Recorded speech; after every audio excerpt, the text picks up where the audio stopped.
नौषध न तपोदान न माता न च बांधवाः शक्नुवन्ति परित्रातु नर कालेन पीड़ितम। अर्थात जीवन की परिसमाप्ति मृत्यु से होती है। इस सत्य को सभी ने स्वीकार किया है और यह प्रत्यक्ष भी दिखाई पड़ता है। इसीलिए काल मृत्यु से आक्रांत मनुष्य की रक्षा करने में औषध, तप, दान और माता पिता एवं बंधु बांधव कोई भी समर्थ नहीं है। मित्रों, आपने भी कभी अपनी आंखों के सामने किसी की मृत्यु होते जरूर देखी होगी और वहां मौजूद लोगों को यह भी कहते सुना होगा, इसके प्राण निकल चुके हैं और इसकी मृत्यु हो चुकी है। क्या आपने कभी यह जानने की कोशिश की है कि आखिरकार यह प्राण अर्थात आत्मा कैसे बाहर निकलती है?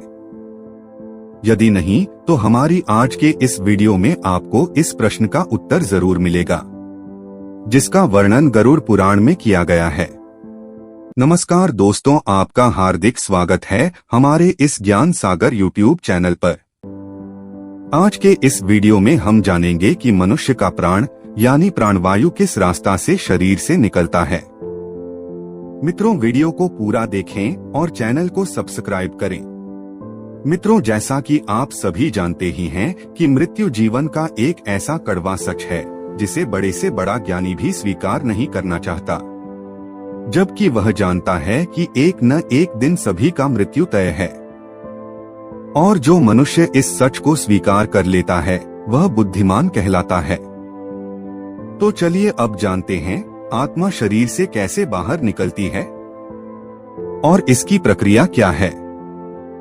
गरुड़ पुराण के प्रेत कल्प में वर्णन किया गया है कि मनुष्य के मुख, दोनों नेत्र, नासिका और दोनों कान, यह 7 ऐसे द्वार हैं जिनमें से किसी एक द्वार से पुण्यात्माओं के प्राण बाहर निकलते हैं। अपान अर्थात गुदा से निकलने वाले वायु से जब प्राण वायु पृथक हो जाता है तब प्राण वायु सूक्ष्म होकर शरीर से बाहर निकलती है।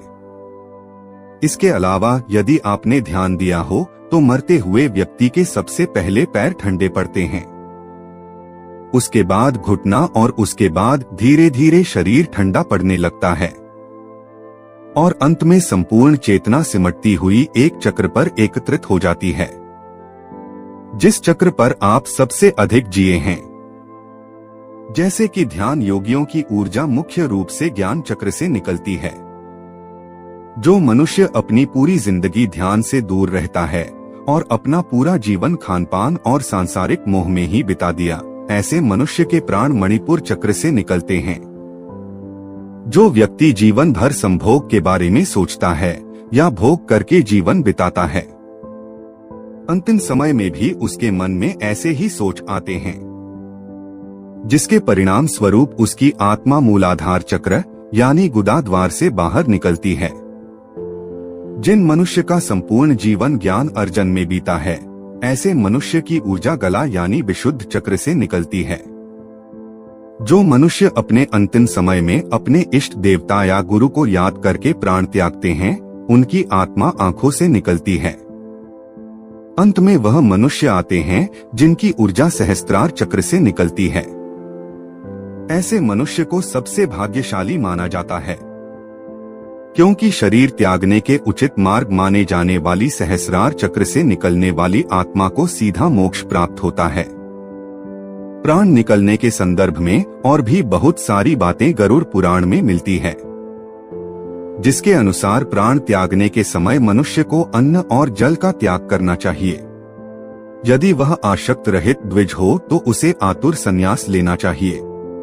आतुर संन्यास का अर्थ है एक ऐसा संन्यास जो सांसारिक जीवन के दुखों को पार करके मुक्ति के मार्ग के लिए ग्रहण किया जाता है। प्राण के गले में आने तक जो मनुष्य मैंने संन्यास ले लिया है ऐसा बोलता है, वह मृत्यु के बाद नारायण के बैकुंठ को प्राप्त होता है और ऐसे मनुष्य का जन्म दोबारा इस धरती पर नहीं होता है। जो व्यक्ति मृत्यु से पूर्व कथित सभी कार्य कर लेता है, ऐसे व्यक्ति के प्राण ऊपर के छिद्रों से सुखपूर्वक निकलते हैं। साथ ही योगियों के संदर्भ में गरुड़ पुराण में बताया गया है कि योगियों के प्राण तालु रंध्र से निकलते हैं।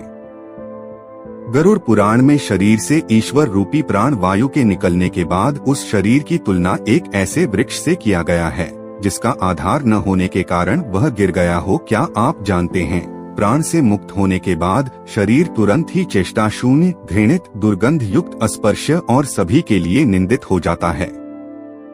मृत शरीर के 3 अवस्थाएं होती हैं, कीड़ा, विष्ठा और भस्म रूप। इसे आप ऐसे समझ सकते हैं, मृत शरीर में कीड़े पड़ते हैं, वह मल के समान दुर्गंध हो जाता है और अंततः चिता में जलकर भस्म हो जाता है।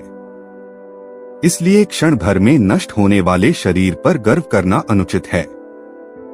मृत्यु के पश्चात 5 भूतों से निर्मित इस शरीर का पृथ्वी तत्व पृथ्वी, जल तत्व जल, तेज तत्व अग्नि और वायु तत्व वायु में लीन हो जाता है।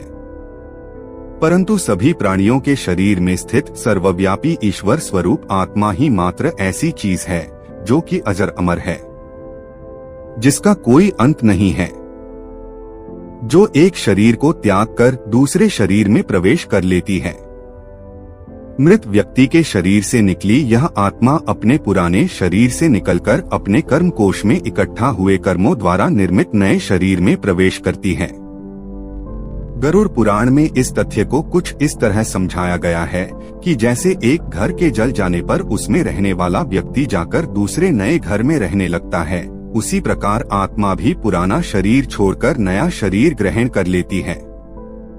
तत्पश्चात उस आत्मा को लेने छोटी छोटी मोतियों की मालाओं से सुसज्जित विमान को लेकर देवदूत आकाश से उतरते हैं। धर्म को जानने वाले धार्मिक और बुद्धिमान लोगों के प्रिय यह देवदूत उनके कृत्यों के अनुसार आत्मा को स्वर्ग लेकर जाते हैं, जहां दिव्य देह धारण कर निर्मल वस्त्र स्वर्ण से सुसज्जित इस जीव का स्वागत देवताओं द्वारा किया जाता है। गरुड़ पुराण में इसके अतिरिक्त कुछ विशेष परिस्थितियों का भी वर्णन किया गया है, जिसके अनुसार वह व्यक्ति जिसकी मृत्यु अचानक या हिंसात्मक रूप से होती है, ऐसे व्यक्ति की आत्मा को इन सबसे अलग तरीके से अपना शरीर छोड़ना पड़ता है। जिनकी मृत्यु लंबी बीमारी के बाद होता है, इस दौरान उनके शरीर की ऊर्जा कम हो जाती है, इसलिए उन्हें मृत्यु के समय दुविधा का सामना करना पड़ता है। यदि आप जानना चाहते हैं कि अकाल मृत्यु के बाद आत्मा के साथ क्या होता है, तो हमारे इस वीडियो को जरूर देखें। इस वीडियो को यहीं खत्म करते हैं। वीडियो अच्छी लगी हो तो शेयर करें, कमेंट में अपनी राय जरूर दें। मिलते हैं अगले वीडियो में, तब तक के लिए नमस्कार।